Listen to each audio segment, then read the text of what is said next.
Hello everyone, আসসালামু আলাইকুম। আজকে আপনাদের দেখাবো যে কিভাবে খরচা ছাড়া কবুতর লালন পালন করবেন। তো আমরা মামাতো ভাই ফারুক যেভাবে আর কি লালন পালন করে সেটা আপনাদের আজকে দেখাবো।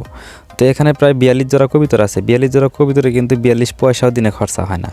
তো কিভাবে হয় না সেটা আপনাদের আজকে জানাবো। যে থাকার ঘরটা দেখতেছেন এটা হচ্ছে প্রায় 22 হাত একটা ঘর। এই 22 হাত ঘরের চারিপাশেই কিন্তু কবুতরের ঘর লাগানো আছে। তো কবুতরের কিন্তু অতটা যত্ন নেওয়া হয় না, মানে খাইলো কিনা, বাচ্চা ফুটাইছে কিনা এটাও কিন্তু যত্ন নেওয়া হয় না। তারপরেও কিন্তু কবুতর আমাদের এখানে বাড়তেই আছে।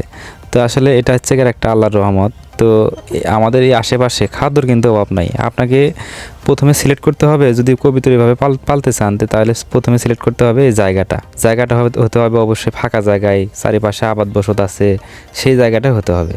কারণ হচ্ছে কি যে আপনার এই এখন যে সিজনটা চলতেছে, যেমন ধরেন যে ভুট্টার সিজনটা চলতেছে আর কি। তো কবুতর কিন্তু বাড়িতে আদার না দিলেও চলে, ওই ভুট্টা খেতে চলে যায়। অনেক ভুট্টা আসলে ক্ষেত খামারে পড়ে থাকে, সেগুলো আসলে ওদের একটা আদার হয়ে থাকে। এর আগে গেছে মালের সিজন, সেটা একটা আদার হয়ে আসছিল। তার আগে গেছে আবার ধানের সিজন, আবার ভুট্টা সিজনের পর আবার আসবে ধানের সিজন। তো একটা পর্যায়ক্রমে কিন্তু একটা আবাদ না একটা আবাদ আছেই, যার কারণে আসলে আমাদের খাদ্য কিন্তু কোনো খাদ্য দিতে হয় না। বরঞ্চ আমরা প্রতি মাসে প্রায় 6 থেকে 7 জোড়া কবুতর কিন্তু অনায়াসে জবাই করে খাই। আবার মেহমান আসলে সেই মেহমানদারি করি। এটা খরচা ছাড়া একটা বেনিফিট আমাদের। তো এভাবে যদি আপনারা কবুতর পালতে পারেন তাহলে আমি বলবো যে একটা লাভজনক একটা ব্যবসা এটা। আপনারা দেখতেই পাচ্ছেন যে আমাদের কবুতরের ভাষাগুলো কিন্তু অতটাও যত্ন নেওয়া হয় না। দেখতে পাচ্ছেন যে আসলে এই কবুতরগুলো যদি ডিম দেয় সেই ডিমগুলো কিন্তু পড়ে জায়গা।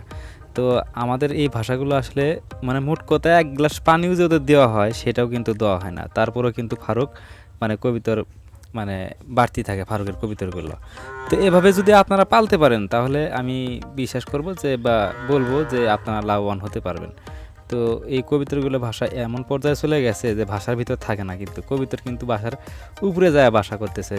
তো সবাই ভালো থাকবেন, অবশ্যই আমার কথাগুলো বুঝতে পারছেন। ধন্যবাদ।